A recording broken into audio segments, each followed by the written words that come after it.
तो नरेंद्र मोदी जी को वोट बिहार में दे कौन रहा है? उनके जाति का तो बिहार में आदमी नहीं रहता है। तो ये दिखाता है कि हर व्यक्ति जाति के नाम पर वोट नहीं दे रहा है। जो व्यक्ति जाति के नाम पर वोट नहीं दे रहा है वो हिंदू मुसलमान विचारधारा राष्ट्रवाद के नाम पर वोट दे रहा है। लेकिन इन दोनों के बाद भी करीब करीब आधी बिहार की जनता दो विषयों पर वोट कर रही है। वो है लालू जी के डर से भाजपा, जिसको आप कह सकते हैं विकल्प के अभाव में भाजपा को दे नहीं सकता इसलिए लालू जी को दे रहा है, लालू जी को नहीं दे सकता इसलिए भाजपा को दे रहा है।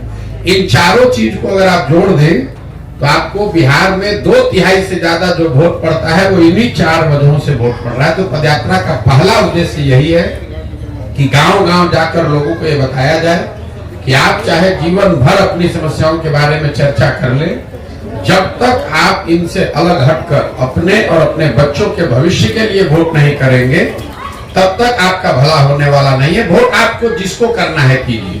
इस पूरे पदयात्रा के दौरान मैं ये नहीं कह रहा हूं कि वोट किसको कीजिए, मैं ये कह रहा हूं कि आप वोट किस बात के लिए कीजिए।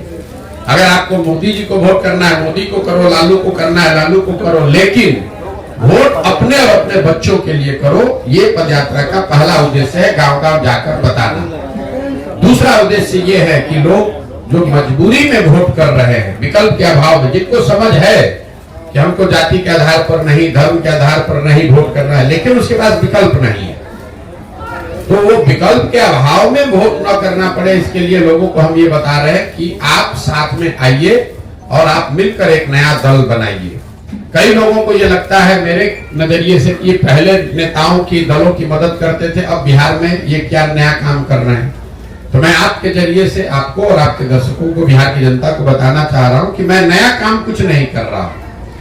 जो काम हम पहले कर रहे थे वही काम कर रहे हैं।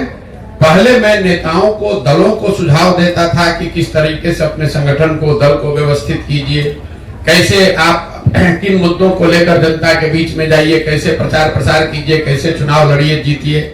वही काम हम आज कर रहे हैं। फर्क बस इतना है कि पहले दल और नेता के लिए कर रहे थे, अब बिहार के समाज के लिए कर रहे हैं। तो पदयात्रा का दूसरा उद्देश्य है कि लोगों को, समाज को बताया जाए और जो लोग राजनीतिक तौर पर जागरूक हैं, नया दल, नया व्यवस्था बनाना चाहते हैं, उनको संगठित करके उनकी मदद की जाए ताकि बिहार में एक नया दल, नया विकल्प बन सके।